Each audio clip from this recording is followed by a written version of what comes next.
life. Every song on the CD was inspired by those stories that I read. And, many people chose to share with me parts from their story, parts from the story of their life that weren't the best parts of the story. They were the most difficult parts. Some of the broken chapters from the stories of their lives. How many of you know that we all have some broken chapters in our stories, right? It's a financial battle we're facing, trouble with our marriage, an illness that a loved one is facing, tragedy, the loss of a loved one. It could be any number of different things that we count as our broken chapters. But the fact is that they're there. If you don't have one yet, you'll have a broken chapter at some point throughout the course of the story of your life. Many people share with the pain that the Locke family has experienced in their life in losing a loved one. Not as many can relate to losing a child. But there was a story that came from a woman named Linda McAfee. Linda McAfee had a teenage boy named Ryan. Ryan was this 18-year-old kid. I'm told he was like this all-American kid, a great kid. I never got to meet him. He was killed in a car accident in his hometown, McAlester, Oklahoma, tragically, suddenly, on a Monday morning on his way to school. And as his family was left in the wake of this tragedy, wondering why they had to say goodbye so soon to their child, their beloved son, his brother Lance, misses his best friend, They were going through his belongings, and they found his Facebook page. And he had posted an update on his Facebook page just the night before he had lost his life. And the words that he wrote on his Facebook page said, "I don't want to go through the motions. I don't want to go one more day without this all-consuming passion inside of me. I don't want to spend my whole life asking, what if I had given everything instead of going through the motions?"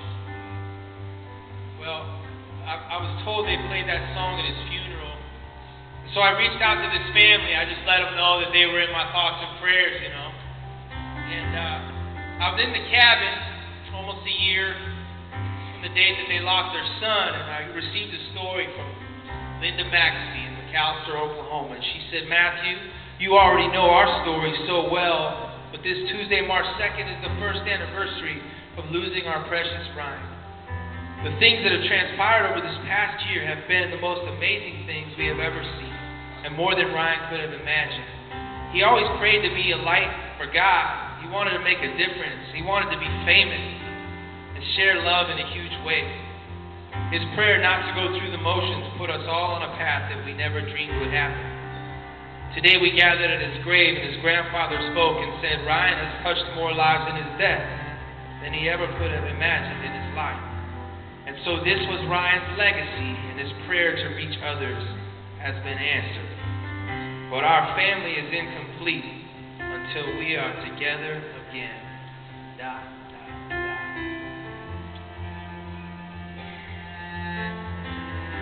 I wanted to write a song that just spoke to the reality of the pain we feel in this life, the hope that we can hold on to, that this life is not the end. The hope that this family can hold on to, that they'll see their son again. That the Locke family will see Lance again. I see him dancing. This is a song called "The Reason for the World." I hope it can encourage you tonight.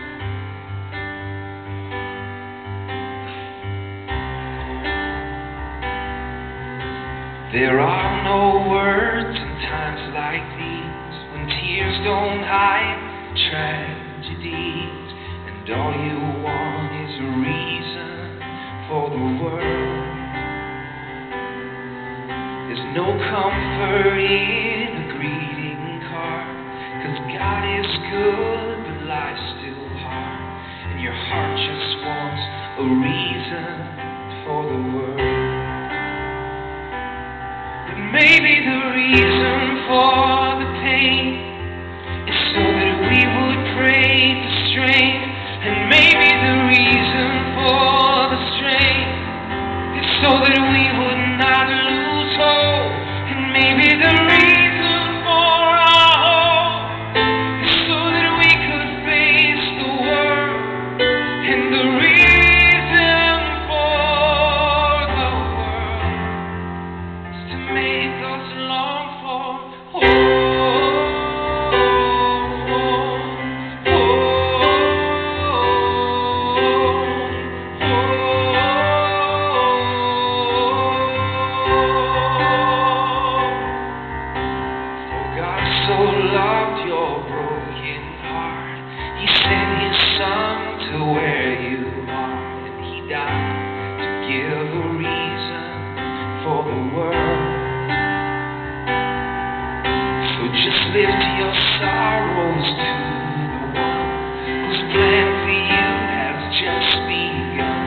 not even in your wildest dreams.